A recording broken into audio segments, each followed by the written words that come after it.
a new Sisters Codex and a Supreme Commander for the Sisters of Battle, a new Warzone Charadon book, and a big fancy terrain set. Let's take a look at the Warhammer 40k previews from Warhammer Fest.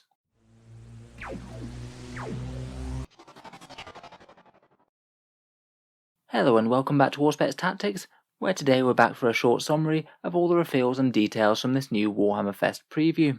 In general, this looks like it was mainly focused on the Sisters and Warzone Charadon, which would heavily imply that the Orcs and Beast Snaggers are going to be coming Friday. The headlines for this reveal were a new Sisters Codex and a little bit of detail as to what it contains, a new special character for the Sisters, who's essentially the faction's leader, a few more better pictures, and a fair bit more details as to all of the new Sisters releases, the next Warzone Charadon book, which will contain some interesting ways to field Chaos Space Marines and Demons alongside Bellicor, and finally a new Charadon terrain box, which might potentially be a cheaper way to get your hands on Sector Mechanicus terrain.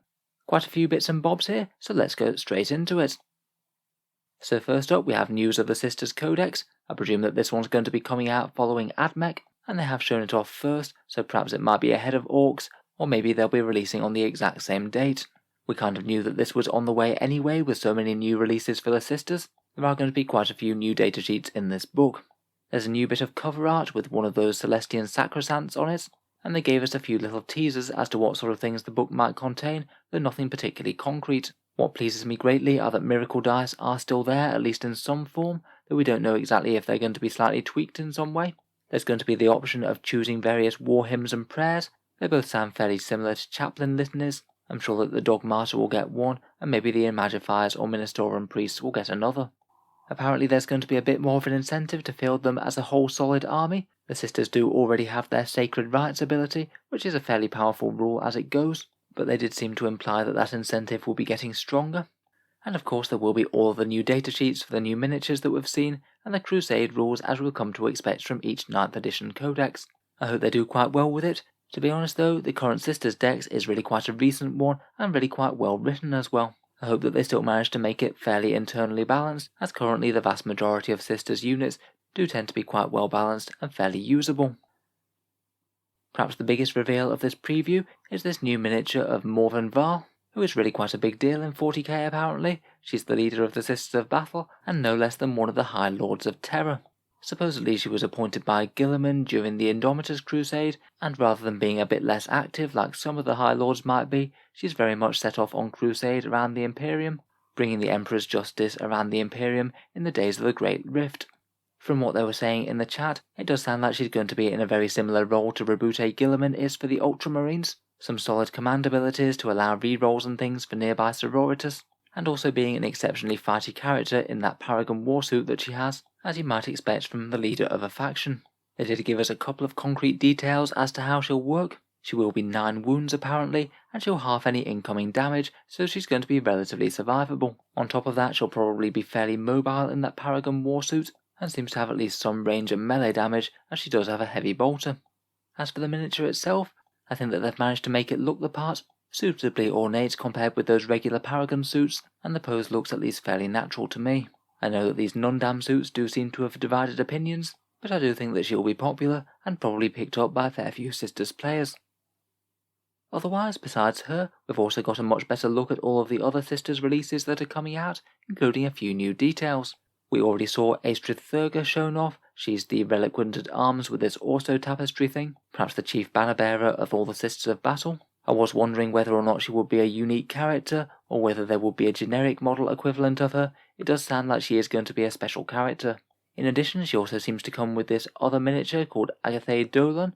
They didn't really tell us exactly what's going on with her, but it sounds like there'll be a couple of miniatures that are always going to be fielded as a pair, as opposed to being able to take one or the other. Another quite nice expansion on one of the things that we've seen before are a few more pictures of these Celestian Sacrosants. We saw that pretty spectacular looking miniature with the polearm revealed on a Monday a little while back. Here we've got a few more pictures of them, including the fact that they can get maces, and also that they do have a head swap option. You've either got the more traditional helmeted ones that we've seen previously, or this option for hooded heads if you want a bit more of a monastic feel. In the chat they said that there might be a choice of pistols between hand flamers and plasma pistols and things. I'm not 100% sure of that yet. We haven't actually seen any miniatures with hand flamers yet, I think. In any case, here's a bit more of a full picture of the entire squad. They're certainly looking the part of elite sisters here. That squad leader in the centre certainly has some fancy candles going on. We've also got a bit more of a clear picture of these Paragon warsuits as well. These ones really seem to be showing off all the options that you can get in the squad, swords and maces in one arm, and then the fairly standard heavy bolters, heavy flamers or multi-melters in the other. I'm not 100% sure what their carapace weapons are armed with. That might be something that we have to wait and see. It looks like one's got some sort of assault launcher type thing, whereas the others might be some sort of heavy bolters. In any case, it certainly looks like the sisters are in for a bit of a treat. This is really quite a hefty release when all put together, and it certainly feels like a fitting expansion to the already good range to me. Aside from sisters stuff, the next reveal, which was already fairly expected perhaps, is the second book in the Charadon campaign series, this one called the Book of Fire. Of course, we've already seen the content from the Book of Rust that had House Raven, Metallica, Admech and Death Guard content for matched play. The trailer for Act 2 made a big deal about Death Guard, Sisters of Battle, and also Be'lakor. Apparently the background for Be'lakor entering the fray is that he's going to be trying to destroy House Raven's homeworld while they're all off fighting. Interestingly, there's absolutely no mention of orcs yet in this one. I can only imagine that that might imply that there's going to be a book 3 of this Charadon series. As again, as I said before, I really can't expect that orcs aren't going to get involved at some point with a massive fight happening in the Charadon sector. To be honest, they weren't massively forthcoming on details as to what would actually be in this book. I'm sure we'll find out about it in due course. The main thing that they focused on was Be'lakor and the way that he can apparently lead some sort of combined Chaos Demons and Space Marines army. So to me that does sound like another genuinely interesting way to play Chaos in Warhammer 40k. Be'lakor's datasheet will be included in the book. We already know that he's got some pretty hefty stats with D3 plus 3 damage on that sword and ignoring invul saves. Apparently he can field a Legion of Shadow. We don't actually know whether it needs to have Be'lakor in the army yet or not, but apparently it's going to be able to mix Chaos Demons and Chaos Space Marines, possibly within the same detachment, which will be quite an interesting return to form to things like Khorne Demonkin in previous years. That could make for some very interesting army combos, potentially picking some of the nastiest units from both the Chaos and the Demons decks. I'm sure there will be some sort of restrictions to balance this out, but in addition to the army building, apparently there will be new warlord traits, psychic powers for an Ombrancy discipline, and some new stratagems. Rules-wise, I'm really quite interested to see that when it comes out.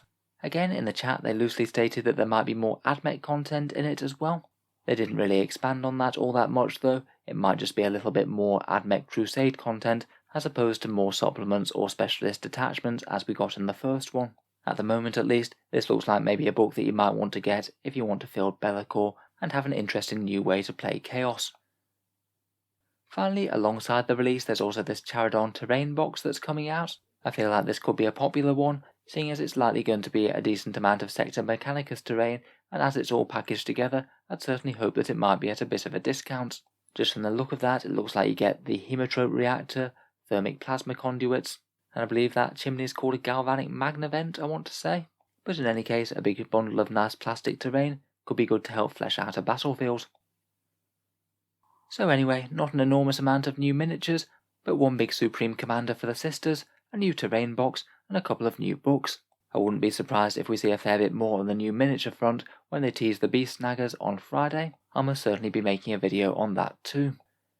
So feel free to check back if you'd like to see more, or subscribe to Auspex Tactics for regular 40k content. I do try and keep videos coming out pretty much every day. Finally, if you have been enjoying all the videos on the channel, I would just like to mention the Patreon page, which is how I can afford to keep on making videos quite this regularly. Making all of the content does take a fair amount of time, and if you are enjoying regularly, any support is massively appreciated.